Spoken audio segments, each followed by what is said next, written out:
Throughout this centennial year of the National Park Service, I've been reminded of something Stephen Mather, that agency's very first director, once said.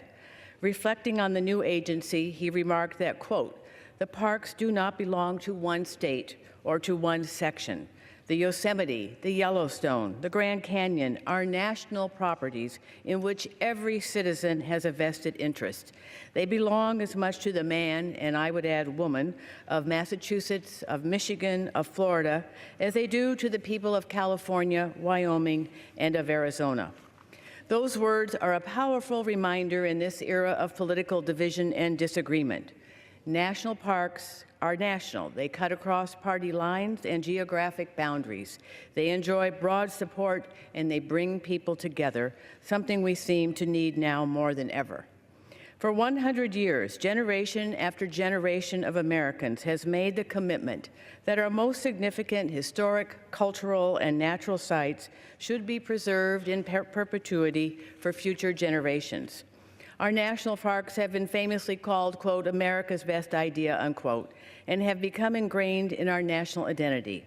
Places like the Grand Canyon, Yellowstone, Ellis Island, and in my own district, Minuteman National Historical Park, which commemorates the shot heard round the world, and Lowell National Historical Park, which recognizes the people, places, and radical innovation that spawned our nation's industrial revolution. These parks protect, they celebrate, and they give access to the many places that have shaped and defined who we are as a people and a country, and it is important to remember that these places would not have been protected absent support from the federal government. An investment in our parks make economic sense. Nationally, the parks generate nearly $30 billion in economic activity and support 250,000 private sector jobs. When people visit our national parks, they also support nearby restaurants, hotels, and local outfitters and guides. According to a recent economic study conducted by the National Park Service, every federal dollar invested in our parks contributes $10 in economic activity. The legislation before us today includes several helpful provisions as the National Park Service begins its second century.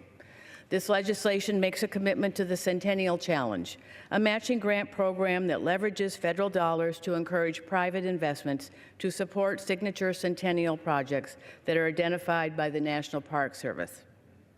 It also establishes an endowment at the National Park Foundation to support the missions and goals of the Park Service, makes improvements to the Volunteers in Parks program, and helps the National Park Service recruit and hire more young and diverse Americans.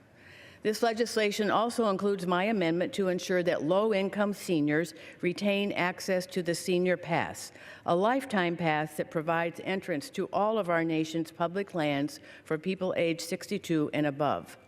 As I'm sure my colleagues can attest, seniors in our districts living on a very constrained fixed income may struggle to assemble the $80 to make a one-time payment to purchase a lifetime Senior Pass.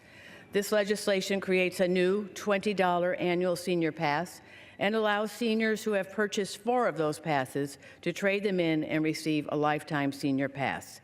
This amendment ensures that we can appropriately balance the need for new revenue for the Centennial Challenge with fundamental fairness for all of our nation's seniors.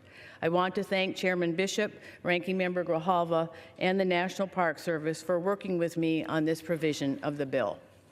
Despite these successes, no member of this body should ignore the stark reality that this legislation is a missed opportunity.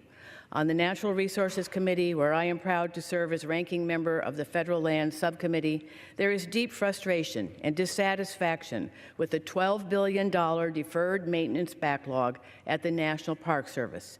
Democrats put a centennial bill on the table that starts to address this issue, but it never received serious consideration by our counterparts in the majority. New revenue generated by fees, especially at the expense of our nation's seniors, will not solve the issue of deferred maintenance. In short term, the legislation before us today is a good first step, and I support the bill. But Congress must find a way to appropriate new funds to our national parks in order to preserve and protect them for future generations of Americans. Thank you, and I yield back.